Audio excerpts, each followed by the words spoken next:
What's up, guys? Thanks for tuning in. Episode 10, we're talking about The Guardians of the Galaxy.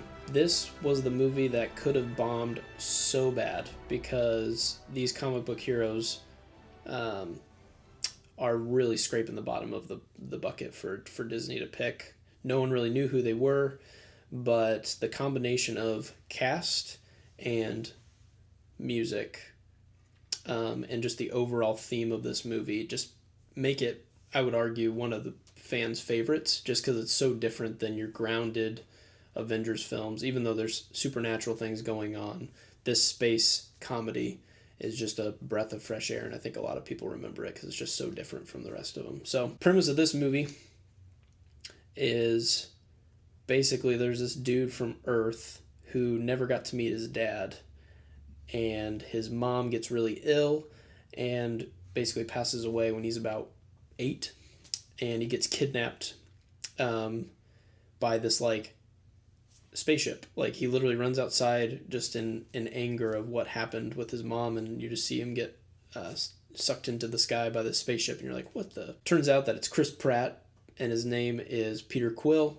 also known as Star-Lord, legendary outlaw of space. So you don't really get to see his origin story at all. He's just this basically Han Solo, essentially, character. He gets this artifact that he smuggles and steals, containing what we'll find the 4th Infinity Gem called the Power Stone. We'll see later on. So they're kind of intertwining. The story's starting to kind of come together.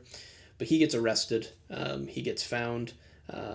And he gets thrown in jail with a bunch of these misfits. There's this girl named Gamora. She's green. You find out that she is the daughter of Thanos, the big purple guy that's in the end of Avengers. So it's starting to kind of tie that in. And then you have Rocket and Groot. Rocket is a talking raccoon. Yep. And Groot is a talking tree who can only say the words, "I am Groot." And lastly, there's David Bautista, who plays this guy named Drax, the Destroyer, who is just this gray dude with big red tattoos. He's kind of a dummy, but he's also just really good at fighting and stuff. Anyway, they kind of form a connection. They don't really care about each other at the beginning, obviously, because they're just a bunch of criminals. But through breaking out of jail and getting this power gem and whatnot, they learn to kind of care for one another and become a family of sorts, a family of misfits who finds out that once that artifact gets taken out of its chamber, it can destroy anything. The power gem basically causes just massive explosions. It's an infinity stone, so it's really powerful. So they realize they can either make a lot of money or save a lot of people. And it is a conflict for these guys because they are criminals, you have to remember. So there's kind of a lot of funny stuff. But basically they choose to fight for good. So unfortunately the artifact gets stolen and taken to this guy named Ronan, the Accuser, who's this Kree warrior. Kree are just these space marines who are kind of like blue people, and they just think like bad Avatar. He wants to basically set a precedent for how powerful people can be. So he takes the power gem and actually tries to harness it to become really powerful.